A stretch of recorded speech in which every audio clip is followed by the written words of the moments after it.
아멘. 반갑습니다, 여러분. 오랜만에 또 여러분을 만나 뵙게 되네요. 저희가 돌아가면서 설교를 하잖아요, 그죠? 지난번 제 순서 때 여러분이 야외 예배를 갔더라고요. 그래서 제가 덕분에 기분 좋게 오후 시간을 그렇게 자주 안 오세요. 저한테 그렇게 말씀하지 마세요. 순서대로 저는 오는 거예요. 예배 설교 말씀 시작하기 전에 좀 안타까운 소식 하나를 먼저 좀 나눠드리고 싶은데요. 결혼부에 있는 우리 정승범, 그 다음에 현진 부부의 둘째 아들 이름이 준성이죠. 정준성. 준성이가 감염 증세로 인해 가지고 심장에 좀 문제가 있었습니다만은 심장에 문제가 있는 아이들이 감기가 걸려도 굉장히 위독해진다 그래요. 그래서 지난주에 하나님의 부르심을 받고 떠났습니다. 안타까운 소식인데요. 여러분 만나게 되면 또 위로의 말씀 전해주시고 승범이는 우리 승범 형제는 참 꿋꿋하게 잘 있습니다. 굉장히 감사한 마음 잘 가지고 있고요. 결혼하기도 힘든데 결혼해도 힘들어요. 남편이 속색여서 힘들고 뭐 와이프가 말 안 들어서 힘들고 그 다음에 또 애가 안 생겨서 힘들고 또 애가 생기면 애가 아파서 힘들고 그래가지고 잘 큰 줄 알았더니 커서는 공부 안 해서 힘들고 뭐 그게 인생 아니겠습니까? 이렇게 생각하니까 굉장히 허무하죠? 오늘 설교 말씀 잘 들으시고 여러분 우리 믿음은 허무한 곳에 있지 않습니다. 믿음 없이 사는 삶이 허무할지라도 믿음은 우리에게 많은 희망을 던져주기 때문이죠. 오늘 설교 말씀의 주제는 부르심에 대한 응답이라는 것입니다.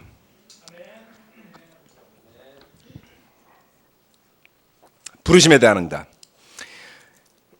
성경 말씀에 보면 많은 사람들이 하나님의 부르심을 받게 되죠. 그 하나님의 부르심을 받는다는 사실 자체는 어떨까요? 하나님이 여러분을 불러주시면 정신분열증이 아니라 정말 하나님의 음성이 들려서 여러분이 그 음성에 대답하게 된다면 그것은 대단한 일이죠. 그렇죠? 아브라함이 그렇게 하나님의 부르심을 받았어요. 그랬을 때 그는 기꺼이 자신의 가진 소유와 주변 친척과 아는 모든 것과 살아왔던 터전을 내려놓고 주님의 말씀을 따라 나섭니다. 그처럼 모세도 하나님의 부르심을 받죠. 떨기나무 숲속에서 불꽃 가운데 하나님이 말씀하실 때 성격이 워낙 소심해서 주저주저했지만 결국에 그 부르심을 따라서 이스라엘 백성을 광야에서 이끌어내어서 하나의 민족으로 하나의 국가로 성장하게 하는 바탕을 만든 장본인이 되었습니다. 사울도 부르심을 받았습니다.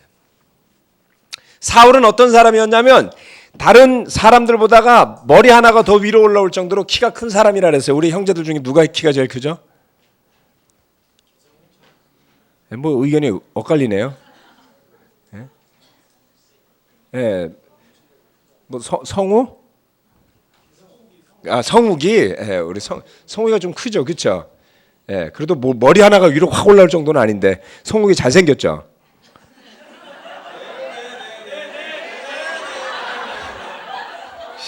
뭐야 다들. 예. 사울은 잘 생겼다 그랬어요. 그래서 사울은 문제점이 있었어. 사울도 성격이 소심해. 나서길 싫어해. 잘생기고 키는 큰데 소심하고 숨어있는 사람이었습니다. 그랬던 사울이 하나님의 부르심을 받고 변화되어져요. 그래서 이스라엘 민족이 아주 오랜 시간 동안 블레셋과 주변 민족들에게 괴롭힘을 당하던 데에서 벗어나서 그들과 당당히 겨루어서 이길 수 있는 민족이 되게끔 한 장본인이 바로 사울이었습니다. 다윗은 어땠습니까? 부르심을 받고 대박이요? 대담해요. 그게 왜 저한테 대박으로 들렸죠? 예. 아무튼 다윗은 대담했고 대박이었습니다. 그래서 그런 하나님의 부르심을 받은 사람들은 자기 스스로는 낼 수 없었던 엄청난 힘을 내기도 해요. 그런데 때로는 그 하나님의 부르심이 그들에게 괴로움을 가져다 주기도 합니다. 다윗이 기름 부음을 받았을 때 사무엘이 와서, 그 민족의 가장 존경받는 지도자인 사무엘이 와서 왕을 상징하는 기름을 부어줬을 때 기분은 어땠을까요? 얼마나 기분 좋았겠어요. 그렇죠? 기분 좋은 건 잠시고 나중에 십몇 년 동안 광야에서 범죄자로 쫓기게 됩니다. 억울했죠. 괴로웠죠. 친구를 잃어버리고 배신당하고 쫓김을 당하는 그 기분, 뭐라고 표현하면 좋을까요? 어려워요. 하나님의 부르심은 엄청난 힘을 가지게도 했고 또 전혀 기대하지 않았던 고난을 가져다주는 괴로움의 근원이 되기도 했던 것입니다. 그런데 예수님께서 이 땅에 오셨을 때 그 예수님은 본인을 불러서 이 땅에 보내주신 하나님의 부르심을 너무나 정확히 잘 알고 있더라는 것이죠. 누가복음 4장 말씀을 함께 보시겠습니다. 누가복음 4장 말씀.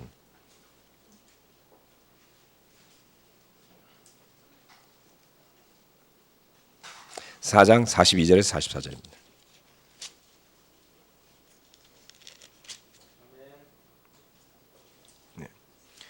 누가복음 4장 42절에서 44절 말씀입니다.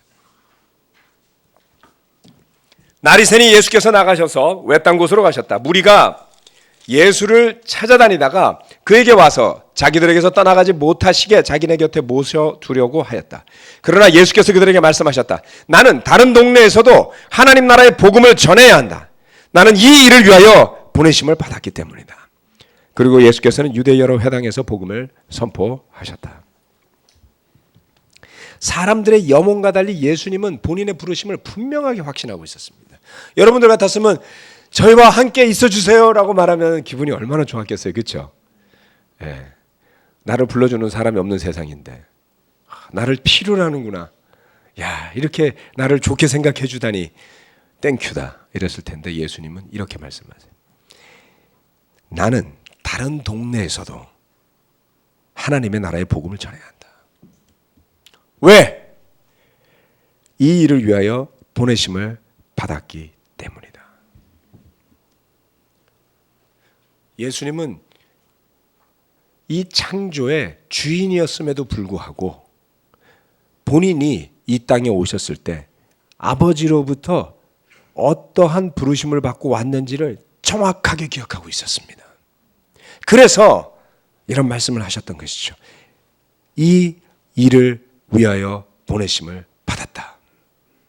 내가 이 일을 위하여 왔다. 그것이 바로 주님의 응답이었습니다. 여러분, 우리도 부르심을 받습니다. 우리를 부르는 목소리들이 주변에 많이 있지요. 누가복음 14장으로 가보도록 하겠습니다.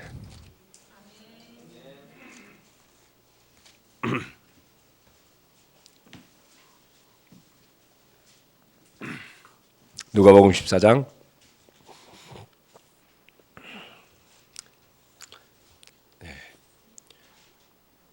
15절부터 읽도록 하겠습니다.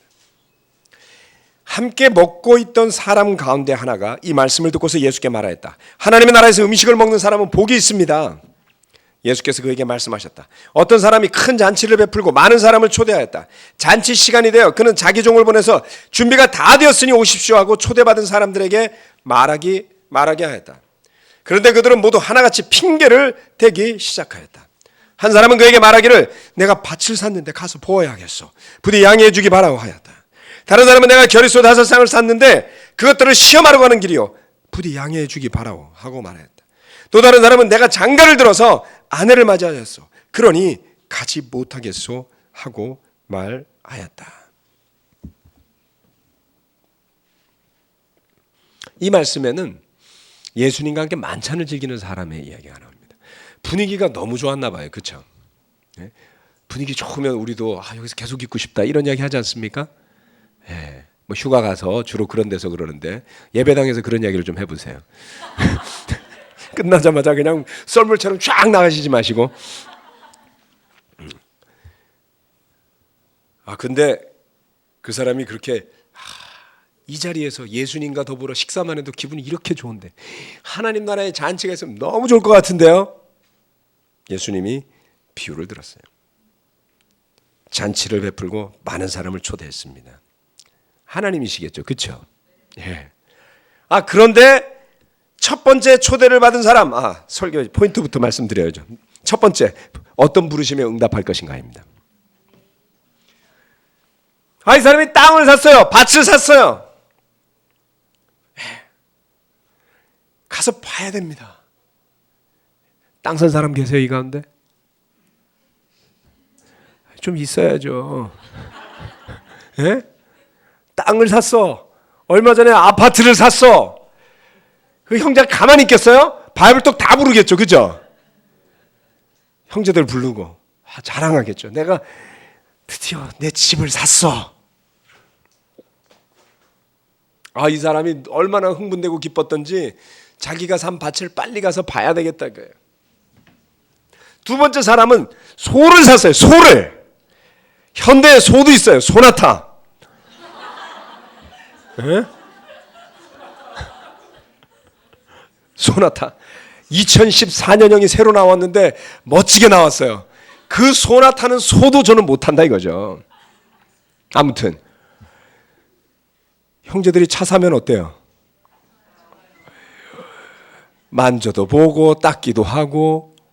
이 소를 새로 샀는데 가서 시험해 봐야 됩니다. 왼쪽으로도 가보고 오른쪽으로도 가보고 쟁기도 달아보고. 그치? 그리고 방시 형제 새로 차 사서 잘 알죠? 자랑을 무척 하더라고요. 정말 좋은 차예요. 지금 전임들 차 중에 제일 좋은 차가 우리 방시 형 차예요. 부러워. 10년 전만 해도 내 차였는데 10년 돼서 지금은 완전히 갔죠. 소가 불러요. 그래서 이 사람은 소를 따라갔습니다.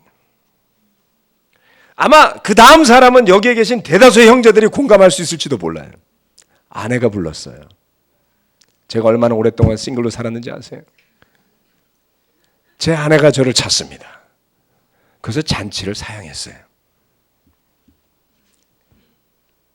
그런데 이 사람들이 목소리를 전에 들었는데 그 소리가 그 잔치에 초대하는 사람의 소리로만 생각했던 것 같아요.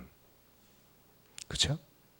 그래서 그 하나님의 초대의 음성보다가는 밭의 소리가 더 크게 들리고 소의 소리가 더 크게 들리고 그리고 아내의 소리가 더 크게 들렸던 것이죠.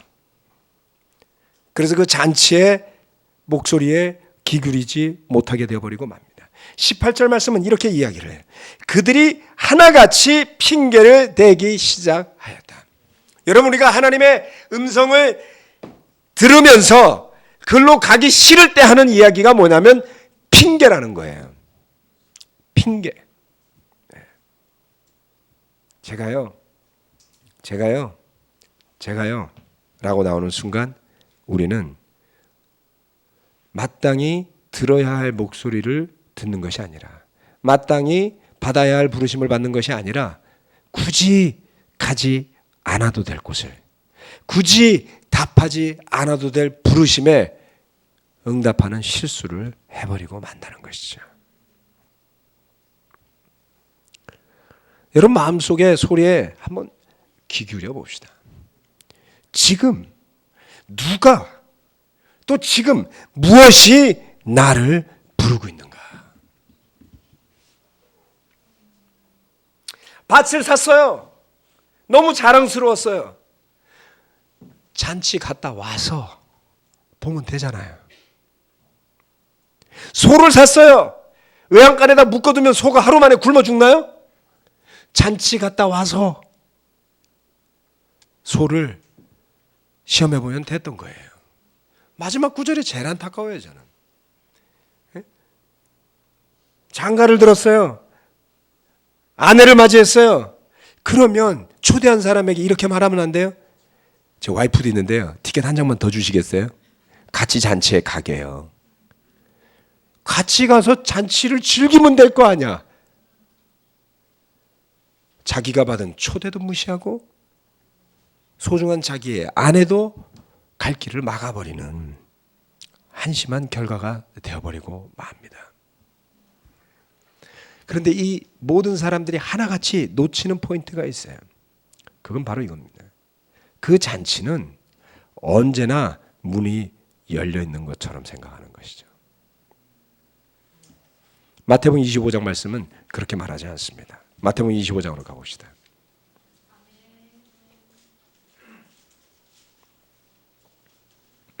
마태복음 25장, 누가복음 14장 다시 올 테니까 접어놓고, 마태복음 25장 10절에서 13절 말씀입니다.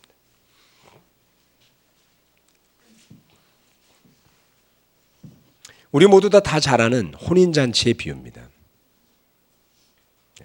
준비된 처녀들과 준비되지 않은 처녀들이 나와 있었죠. 미련한 처녀들이 기름을 사러 간 사이에 신랑이 왔다. 준비하고 있던 처녀들은 신랑과 함께 혼인잔치에 들어가고 문은 닫혔다.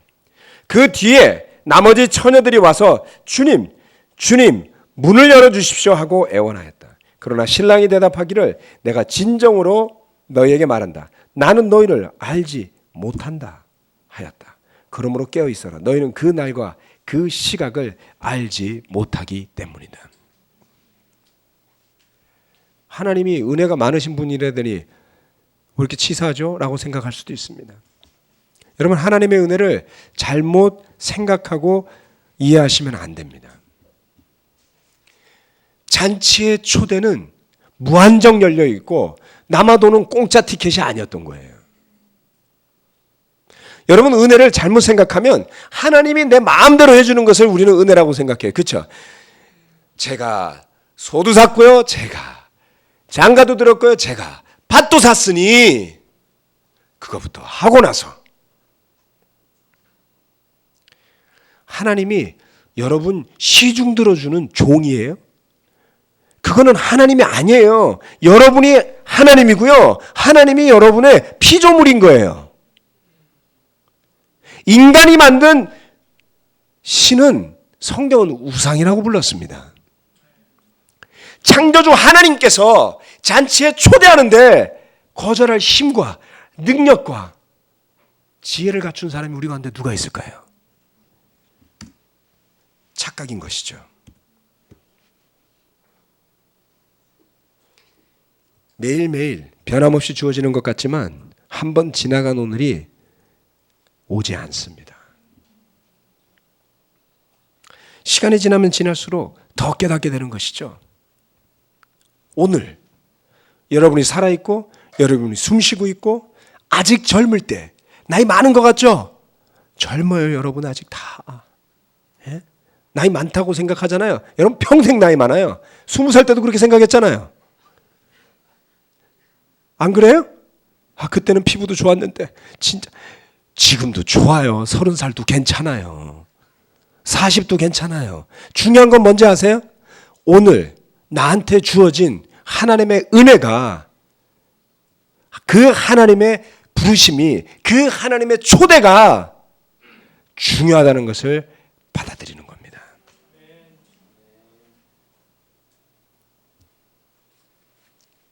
어떤 부르심에 응답하시겠습니까? 여러분이 결정하셔야 됩니다. 두 번째, 우리가 부르심을 받았다는 사실을 기억해야 한다는 것입니다. 주님께서 이처럼 사람들을 잔치에 초대하시고 주님께서 사람들을 부르실 때 그 부르심에는 분명한 목적이 있고 그리고 분명한 가이드라인이 존재를 해요. 그렇죠? 요즘 성경 보시는 분들 계신가 이 가운데? 손들라 그러니 좀 뭐하고 이 가운데 계실 거라고 생각해요. 아무튼 누가복음 14장에 가면 참고가 됩니다. 자, 누구든지 예수님을 따라가고 싶은 사람이라면 반드시 거쳐야 하는 관문 중에 하나가 바로 이 누가복음 14장의 말씀입니다. 우리 모두가 너무나 잘 아는 말씀이죠. 주님께서 제자들을 부르실 때 그들에게 이런 약속을 해주세요. 내가 너희로 사람을 낚는 어부가 되게 하겠다. 사람을 낚는 어부가 되게 하겠다. 그 대신에 그 어부가 되려면 이 정도는 해야 돼. 이게 누가복음 14장 말씀이에요. 그렇죠? 주님의 부르심. 누가복음 14장 말씀으로 가봅시다. 25절 말씀. 잔치 이야기 다음에 바로 이 이야기가 나오는 거예요. 많은 무리가 예수와 동행하였다. 예수께서 돌아서서 그들에게 말씀하셨다. 누구든지 내게로 오는 사람은 자기 아버지나 어머니나 아내와 자식이나 형제나 자매뿐만 아니라 심지어 자기 목숨까지도 미워하지 않으면 내 제자가 될 수 없다. 누구든지 자기 십자가를 지고 나를 따라오지 않으면 내 제자가 될 수 없다. 마지막 다 버려라 했어요. 우리 세례받은 형제자매 여러분, 이 말씀 여러분 다 공부하지 않았습니까?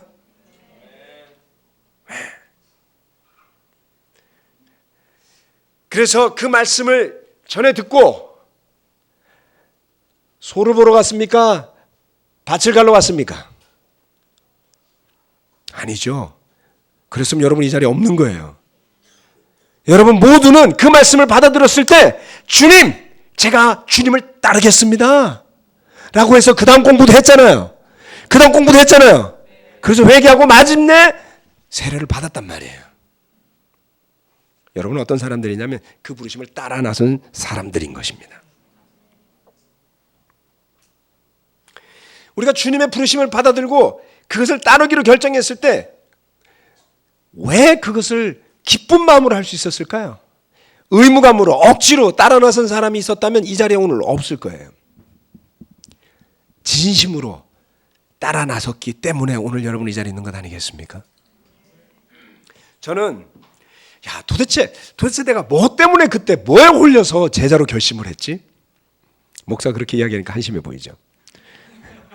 가끔 그런 생각을 해봐요. 도대체 내가 그때 무슨 정신으로 그렇게 했지? 생각할 때가 있습니다. 이유가 분명해요.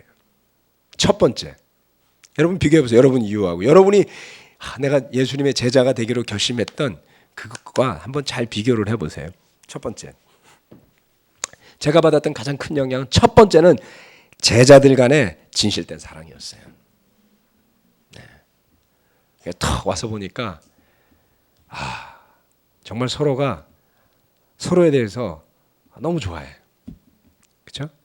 등 돌리고 앉아 있고 뭐 이런 게 아니라 분위기가 정말 화기애애하고 얼굴도 정말 밝고 여자들은 다 이쁘고 남자들은 다 멋있어 보였어요. 그런 자매들과 데이트를 하게 될 줄은 꿈에도 몰랐죠. 아무튼 제밥에 관심을 두지 마시고 근데 그 제자들이 서로를 사랑하는 그 모습을 봤을 때 이 사람들이 정말 성경 말씀대로 살려고 하는 사람들 맞구나. 그래서 성경 공부하고 싶은 마음이 생겼어요.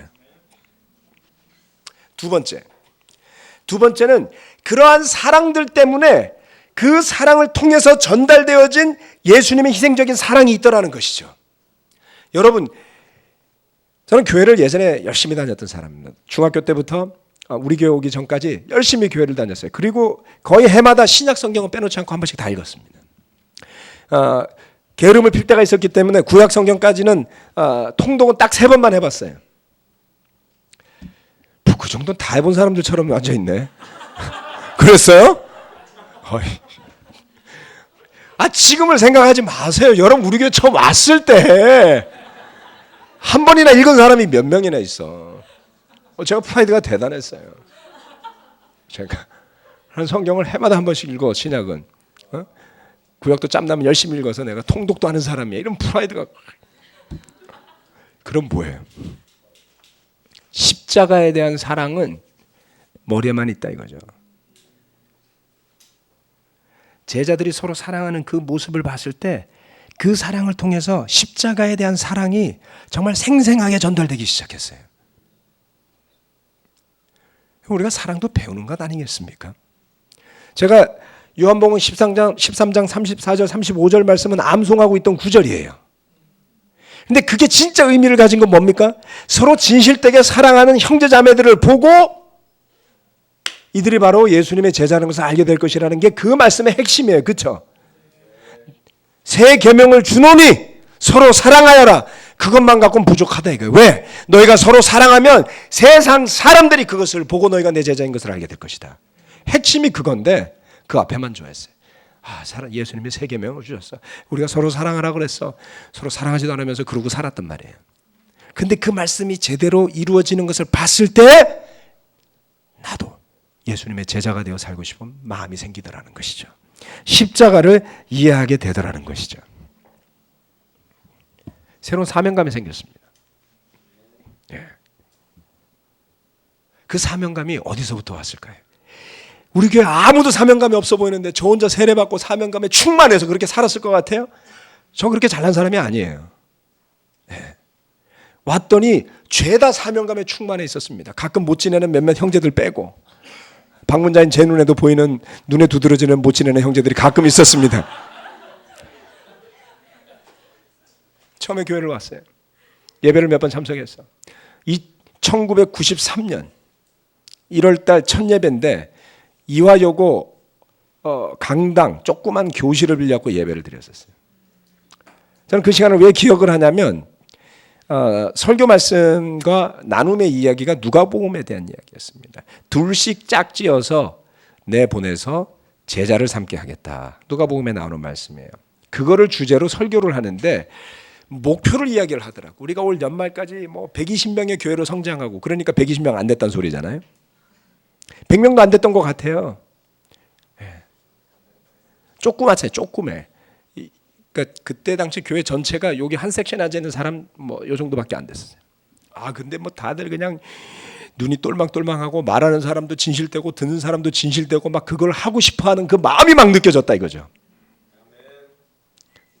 그때 그 자리에 있었던 사람이 있죠. 이 예배는 거의 없군요. 그 이후에 세례 받았어 다. 일부 예배는 좀 있었습니다. 그 사명감이요. 그렇죠. 내가 예수님의 제자가 되어서 잃어버린 영혼들을 주님께로 이끄는 제자로 살겠다. 그 뜨거운 사명감의 영향으로 저도 세례를 받았습니다. 2달 뒤에 제 아내도 세례를 받았습니다. 사명감이 흘러넘쳤죠. 그해 연말에 잘 기억은 나지 않습니다만은 120명 넘었던 것 같습니다. 그해 93년도에 많은 사람들이 세례를 받았어요. 그 이후로 해마다 우리 안에서는 세례받는 사람들이 많이 있었습니다. 중요한 것은 제자로서 변화된 삶을 사는 그 시작점을 이와 같은 사명감이 주더라는 것이죠. 마지막 4번째는 할 수 있다는 믿음이었습니다. 저는 교회를 10수년을 다녔었지만 내가 하나님을 믿기 때문에 뭘 할 수 있을까에 대해서 많이 고민하진 않았습니다. 열심히 다녔어요. 교사도 해봤고 선교에 참가해서 열심히 활동도 해봤고 뭐 찬양 인도도 해봤고 아무튼 소위 말하는 그 교회 오빠 동생이 없었으니까 해당이 안 되나요? 여동생이 있었어야 되는데 아무튼 그 교회 오빠 스타일로 열심히 살았단 말이에요. 그런데 믿음이 없었어요. 전도를 해본 적이 있습니다. 전도를 한 달을 했는데 아무런 변화가 없었어요.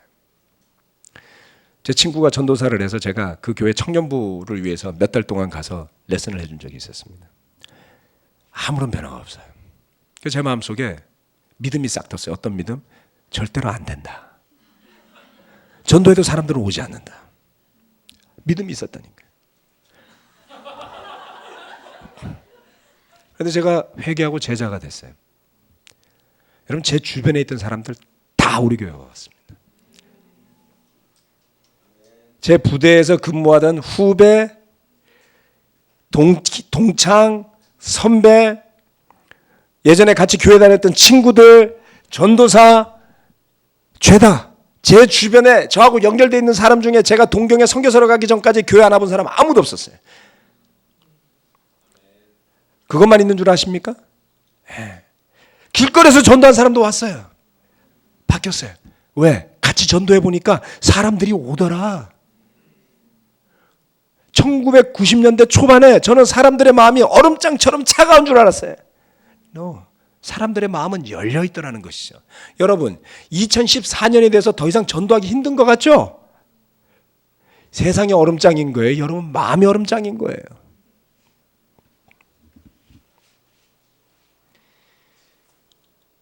제자로서 우리가 사는 모습을 생각해 볼 때 저는 교회와 형제자매들의 모습을 생각해 보면 이 말씀을 제가 떠올리게 됩니다. 히브리서 11장 말씀이요.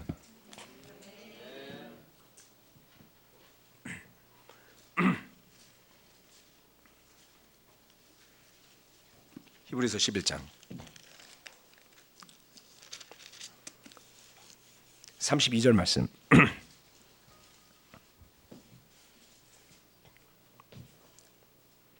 내가 무슨 말을 더 하겠습니까? 기드온, 바락, 삼손, 입다, 다윗, 사무엘 그리고 예언자들의 일을 말하려면 시간이 모자랄 것입니다. 맞습니다.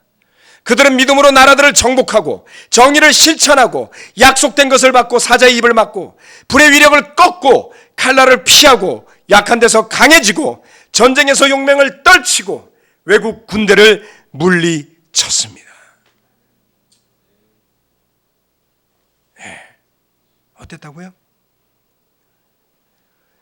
그 일을 말하려면 시간이 다 모자랄 정도로 한두 명이 아닌 믿음의 영웅들이 존재했던 것이죠. 그리고 그들은 개개인은 별 볼 일이 없었지만 믿음으로 나라들을 정복했다 그랬어요. 믿음으로 정의를 실천했다라고 이야기하고 있습니다. 저는 돌아보면서 이것이 바로 우리 교회의 모습이었고 이것이 바로 교회 인도자들의 모습이 아니라 제자 한 명 한 명 한 명의 모습이었던 것을 기억합니다. 믿음으로 모였습니다. 믿음으로 사랑했습니다. 믿음으로 헌신했고 기꺼이 거리에서 복음을 전했습니다. 저는 당시에 군인 신분이었습니다. 직업 군인이었습니다. 전문가였죠. 그래서 1년에 휴가가 한 3일밖에 없었어요. 법정 휴가 20일이지만 장교는 휴가를 3일 정도밖에 쓸 수가 없었습니다. 고생들 많이 하니까 우리 군인들한테 항상 격려의 말씀을 줘야 되겠죠. 그렇죠? 우리 동기들 보면 저보다 훨씬 늙어 보여요. 대령 계급장 달고 머리가 벗어진 사람, 머리가 하얀 사람. 저는 굉장히 젊습니다. 그 휴가 3일을 받으면 제일 가보고 싶었던 데가 뭐였냐면 큐티 모임하는 곳이었어요. 저는 출근 시간에 저는 당시에 서울에 근무하고 있었지만 출근 시간이 7시 반이야. 7시 반까지 가야 되는데 형제들 큐티 모임 6시에 하는 게 아니라서 갈 수가 없었어요. 형제들 큐티 모임 8시에 있었습니다. 선능역에 있는 상록회관에서 커피숍에서 8시부터 9시까지. 휴가를 나와서 거길 갔는데 거기에 형제들 자매들이 다 모여가지고 아침에 큐티 모임을 하는 거예요. 너무 감명. 그렇게 가보고 싶었던 이 큐티 모임을 내가 참석하게 되다니. 저녁에 뭐 하겠어요? 코엑스 앞에서 전도하기. 모여서 전도했어요. 어떨 때는 제복 입고 전도한 적도 있습니다. 이러다가 내가 인사상에 불이익을 당하지는 않을까 싶은 두려움을 가지고 있으면서도 까짓 거 자르면 잘리지. 나라가 밥 먹여 살려주겠어요? 주님이 살려주신다 그랬으니까. 전도했습니다. 저만 그랬나요? 아니요. 그때 제자라는 이름을 가진 우리 교회 형제 자매들 누구나 다 그랬습니다. 열심히 전도했죠. 지금은 우리 형제가 운영하는 베이커리가 그 자리에 생겼어요. 이름하여 뱅드빠빠. 코엑스에 가보시면 있습니다. 얼마나 좋아. 그래도 잘 안 가. 잘 모이지 않아. 뭐가 문제죠? 우리 가운데 직장을 떠나 집을 떠나 살던 도시를 떠나 다른 교회를 세우는 것을 위해 희생한 사람들이 많습니다. 그것을 영광으로 여겼죠. 소위 말하는 미션팀 스토리예요. 그렇죠? 심지어는 좋은 직장도 버리고 교회 전임으로 일하는 것을 너무나 큰 기쁨으로 여겼던 순간도 있습니다. 별의별 사람들이 다 전임했어요. 옛날에는. 그럴 정도로 형제자매들의 로망 그러면 전임으로 일하는 거였어요. 요즘은 일하라고 말하기도 힘들어요. 제가 그 뒷감당을 어떻게 하려고. 두려워서. 서로 적당히 눈치가 있어서 그런지 서로 말도 꺼내지 않습니다. 이게 어떻게 된 거죠? 누가 보면 미쳤다고 말하는 게 딱 맞아 떨어질 정도로 우리 열심히 살았죠. 그런 교회를 우리가 사랑했고요. 그리고 그렇게 저희를 불러준 예수님을 사랑했고 잃어버린 영혼도 그렇게 사랑했던 것입니다. 너무 열심히 했어요. 그래서 너무 열심히 지나친 덕에 때로는 좀 느슨해 보이는 사람이 있으면 견디질 못하는 거예요. 붙들고 이야기하죠. 이봐, 너 요새 네 믿음이 예전 같지 않아. 네 믿음이 썩은 고기 같아. 이렇게 말해준 형제가 있었어요, 저한테. 그 누군지 아세요? 박재호 목사님. 영어로 dead meat. 미국에서 잠시 갔다 왔다고 그런 표현 써도 되나요? 썩은 고기 같다는 거예요. 그래서 썩는 냄새가 난다는 거죠, 저한테서. 근데 그 말이 감사했어요. 피차 제정신이 아닌 거죠.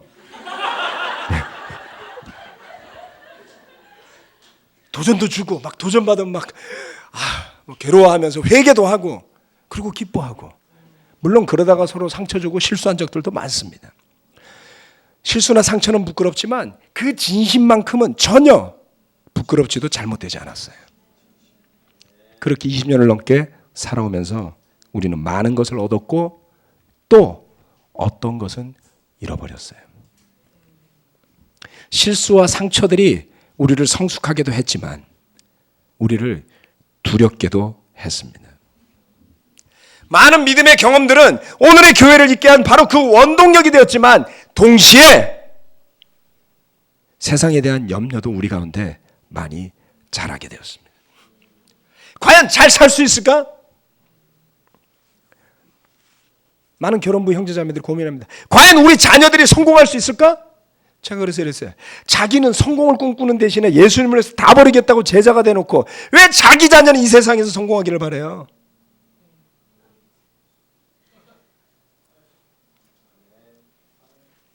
그렇죠? 두려움이, 염려가 우리를 사로잡으려 할 때 다시 떠올려야 할 것이 있습니다. 그것은 바로 주님의 부르심이죠. 제자로서 우리를 살아 움직이게 하는 생명력 있는 주님의 제자가 되게 하였던 그 힘은 바로 우리를 불러주신 그 예수님의 음성을 믿는 것에서 비롯되었던 것입니다. 최근에 여러 사람들과 더불어 성경을 공부하는데요. 그러면서 많이 배운 것이 있습니다. 우리 싱글 예배 가운데 제일 최근에 세례받은 사람 누구예요? 재범이? 재범이 저기 있구나. 오케이, 죄송합니다. 안재구 형제. 안재구 형제 마음이 좀 뜨거워요 요새?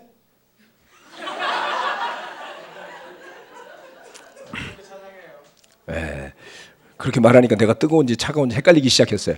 네, 뜨거워 보입니다. 네, 아니면 이야기해 주세요. 우리 결혼부에 최근 몇 년 사이에 세례받은 형제들이 몇 명 있습니다만 그 중에 뜨거운 사람들이 몇 명 있어요. 그 사람들 저한테 오세요. 목사님, 저는 형제들을 만나고 싶어 죽겠는데 형제들이 너무 바빠요. 그러게 말이에요. 이렇게 하는 일이 많다가 보니까 속으로 막 열불이 막 올라와. 그러게 우리 형제들이 요즘 뭐 사정이 좀 그러니까 좀 바쁜가 보죠. 또 한 형제는 아니 목사님, 우리 교회는 세례받고 나서 성경 공부를 더 열심히 해야 되는 거 아니에요? 제가 시간이 너무 많아가지고요. 다른 교회 한 3군데 다니면서 성경 공부 지금 하고 있어요. 예? 뭐라고 말도 못하겠어. 그래갖고 제가 성경 공부 모임 하나 만들었습니다. 바이블 원래회. 원래 골프 원래회가 있어요. 골프 치는 사람들이 한 달에 한 번 골프 치는 거. 그래서 그게 아니라 한 달에 한 번 성경을 공부하기 위해서 모이는 모임을 만들었습니다. 근데 이 형제들이 뜨거워가지고 막 어떻게 할 줄을 모르는 거예요. 나이 40, 50이 다 돼가는 사람들인데 전부. 예? 그래서 그게 요즘 금요일마다 성경 공부가 있어갖고 모여가지고 성경 공부하는데 그 자리에 와 있던 사람들이 예수님의 이야기를 막 하면서 마음이 뜨거워지기 시작을 했어요. 돈 이야기를 하면요 머리가 어지러운데 예수님 이야기를 하면 마음이 뜨거워져. 안 그래? 돈 이야기하면서 마음 뜨거워진 적 있어요? 머리가 어지러워져요 막. 근데 예수님 이야기를 하면 마음이 뜨거워진다는 것이. 그래서 그 공부에 참여했던 형제 중에 한 명이 그런 멘트를 했습니다. 내가 정말 20년 전에 대학 시절에 저는 이 공부를 하고 제자가 되었는데 뭐 오늘 다시 그 뜨거운 마음이 내 속에 살아나는 것 같다고. 맞습니다. 그렇죠? 누군가가 예수님을 보고 예수님을 보기 시작하고 그 삶의 변화가 일어나고 그 사랑을 느끼기 시작하는 걸 보는 것만으로도 우리가 뜨거워지지 않습니까? 아멘. 그런 거예요. 예. 정말 제자들끼리 오순도순 모여서 잘 먹고 잘 살면 좋을 것 같지만 그렇게 잘 안 돼요. 왠지 아세요? 가진 것을 너무 당연하게 여겨버리기 때문에 그런 겁니다. 제가 말씀드렸죠. 우리 교회 제가 처음 왔을 때 형제자매들이 그 뜨거운 모습을 보고 제가 영향을 받았다고요. 여러분 요즘 어때요? 청년부 예배 뜨거운 모습, 오는 방문자마다 영향을 팍팍 받는. 거봐 찔려 하잖아요 여러분이. 그게 없는 게 아니라고 저는 봐요. 익숙해졌어요. 당연해졌어요. 그래서 그 속에 묻혀 사는 사람들은 이제 그냥 당연하게 생각되니까 있어도 약해져요. 그보다 더 큰 문제는 서로 그것을 인식하지 않게 된다는 겁니다. 왜 우리가 더 많은 사람들을 주님께로 불러야 하는지 아세요? 맞아요. 더 많은 사람들이 구원받기 원하는 절박한 마음 필요합니다. 근데 이제는 여러분도 살려면 그걸 해야 돼요. 바울이 뭐라 그랬어요? 내가 이렇게 열심히 전도하는 거는요, 제가 남들을 구원하고 난 다음에 제가 버림받지 않도록. 그 말 이해가 돼요, 여러분? 바울이 왜 그렇게 생각해요? 바울이 뭐라고? 바울이 깨달았던 거예요. 복음을 끊임없이 전하지 않고서는 마음이 식어버리면 주님을 떠나는, 믿음이 식어버리고 죽어버리는 그러한 일이 나에게도 닥칠 수 있다라고 말했는데, 우리 가운데 누가 얼마나 잘나서 혼자 성경만 읽고 혼자 영적으로 잘 살 수 있을까요? 그렇지 않습니다.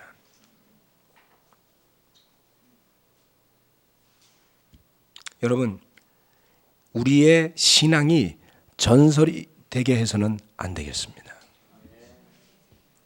주님의 부르심이 과거가 되게 해서는 안 되겠습니다. 예수님의 말씀처럼 나는 하나님 나라의 복음을 전하기 위해 부르심을 받았기 때문에 이렇게 산다 라고 하는 것처럼 저와 여러분이 우리 안에 있는 진심을 일깨워서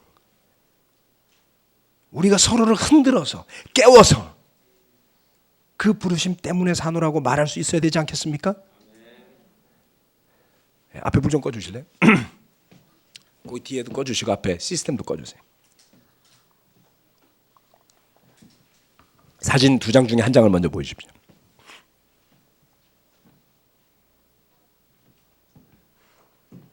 여러분 여기가 어딘지 아세요? 예술의 전당이에요. 예술의 전당.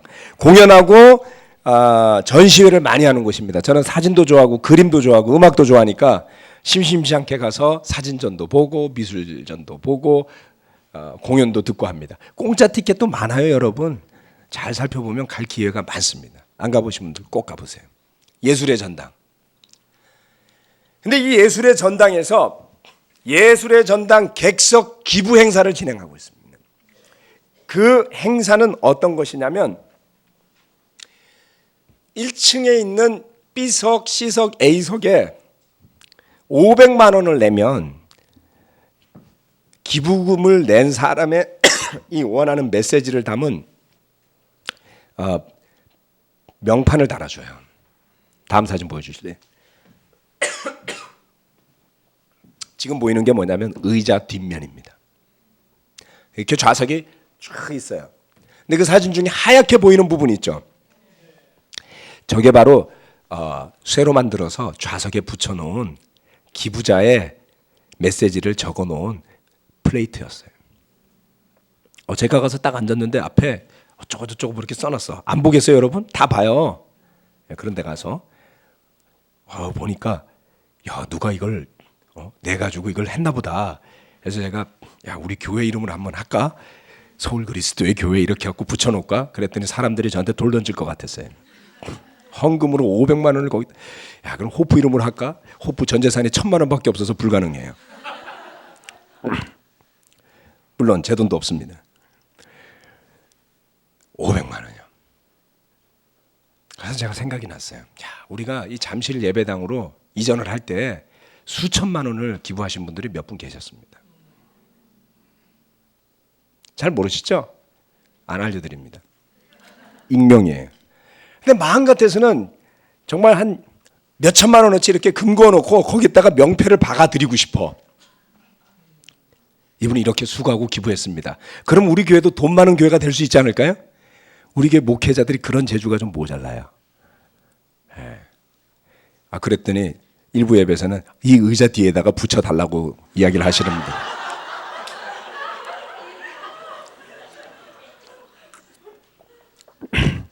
우리 의자는 그렇게 명패를 붙일 만한 가치가 있는 의자들이 아니라서. 어떤 이야기입니까? 참 그럼 그분들이 되게 뿌듯할 것 같았어요. 그렇죠? 내가 정말 교회를 위해서 헌신했는데 그게 헛되지 않고 그렇게 예배도 잘 드리고 그리고 사람들도 나를 알아봐 주네. 이러면 얼마나 기부금이 더 많이 나올까. 그걸 떠나서 그 사람이 얼마나 소중한지를 생각해 봤어요. 좀 지나서 다시 생각해 보니까 다른 사람보다 좀 더 많이 한 사람은 있을지 모르지만 우리 형제 자매들이 다 그처럼 애써서 희생해서 수고해서 그렇게 해서 만들어진 것 아닌가요? 이름을 다 새겨서 하나씩 자리에 걸어주고 싶었어요. 여러분 그렇게 따지자면 여러분 모두는 이 예배당을 채우는 의자 위에 여러분의 이름을 새기고도 남을 만큼 헌신하신 분들입니다. 근데 문제가 있어. 너무 많아갖고 우리가 서로를 당연하게 생각하는 거야. 너만 헌신했어? 나도 헌신했어. 이렇게 되는 거예요.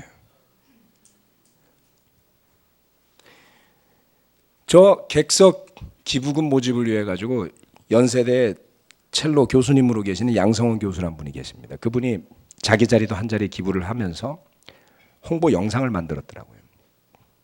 정말 가치 있게 설명을 해주는 것을 보면서 바로 이거구나. 여러분 우리가 얼마나 서로가 가치 있는 사람인지를 일깨워주지 않으면 서로가 한심한 사람이 되는 거예요. 말씀드렸죠? 왜 우리가 여기에 와서 영향을 받았죠? 세상적으로 뛰어난 사람들이었기 때문에 영향을 받았다? 아니에요.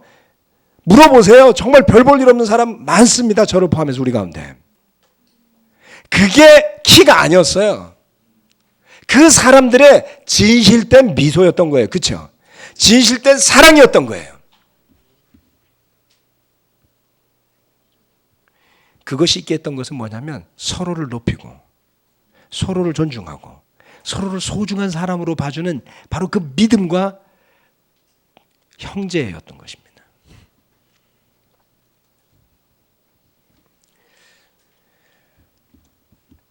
싱글 미니스트리가 더 잘 지낼 수 있을까요? 우리 서울 그리스도의 교회가 다시 더 이미 잘 지내고 있는 분들도 많지만 좀 더 영적으로 힘있게 되살아날 길은 없을까요? 그 고민을 저는 항상 하고 삽니다만은 제일 지름길은 시작을 내가 하는 것이다 라는 것을 느꼈습니다. 그 시작은 뭔가? 바로 옆에 있는 형제가 자매가 어떻게 주님을 위해서 헌신했나를 보는 거예요.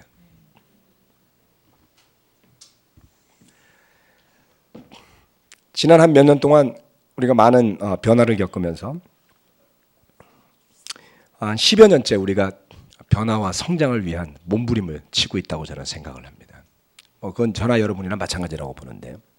그 과정 속에서 나도 실수를 많이 하고 우리 모두가 실수를 많이 하는데 정말 깨달아야 될 것이 있다는 것을 배우게 되었습니다. 그것은 바로 이런 것입니다. 여러분. 겉으로 드러나는 것이 전부가 아니라는 거예요.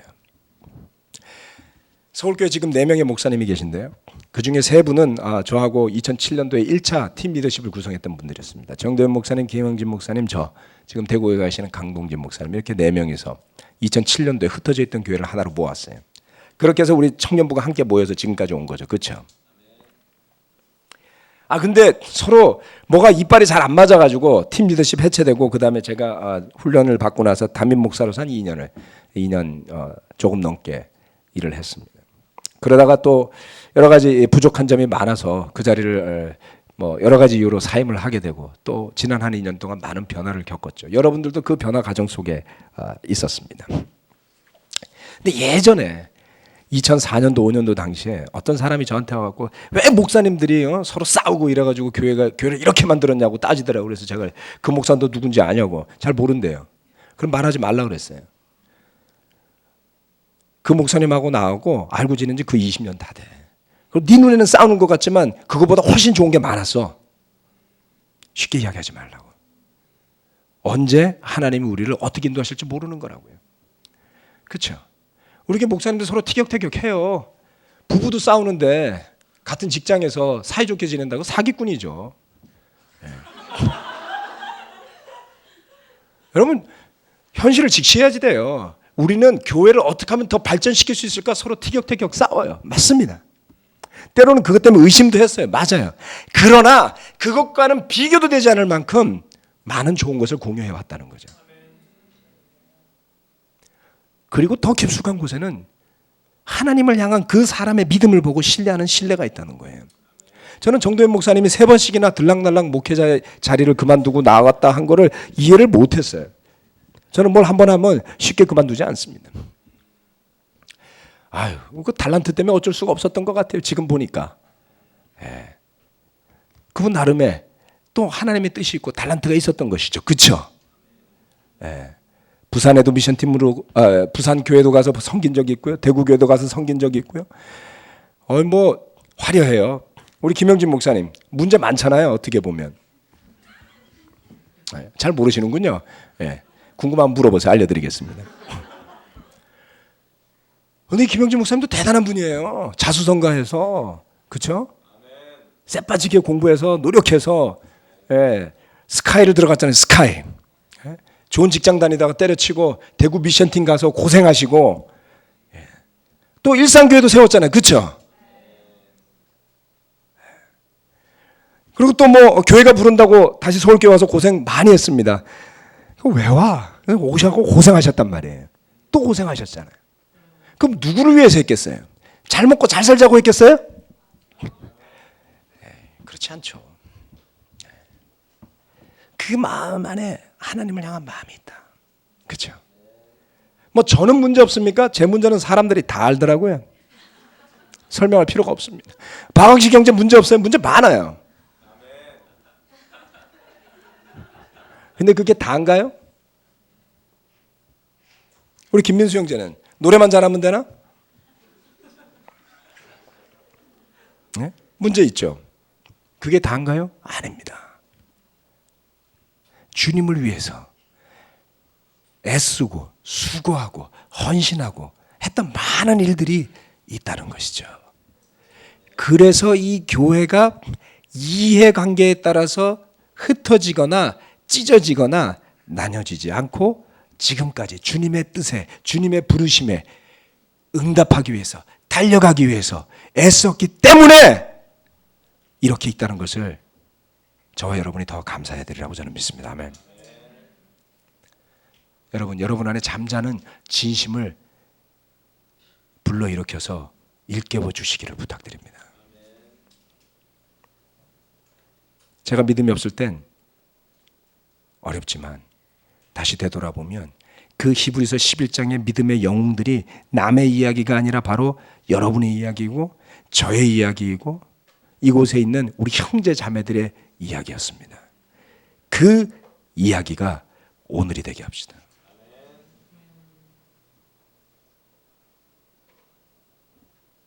그래서 주님이 불러주신 그 부르심에 10년 전에 응답했다면 20년 전에 응답했다면 지금도 똑같이 그 주님의 부르심을 따라 나설 수 있는 용기와 믿음으로 일어서시는 우리 청년부 형제자매들 되시기를 바라면서 다음 설교는 8월 달 하겠습니다. 아멘.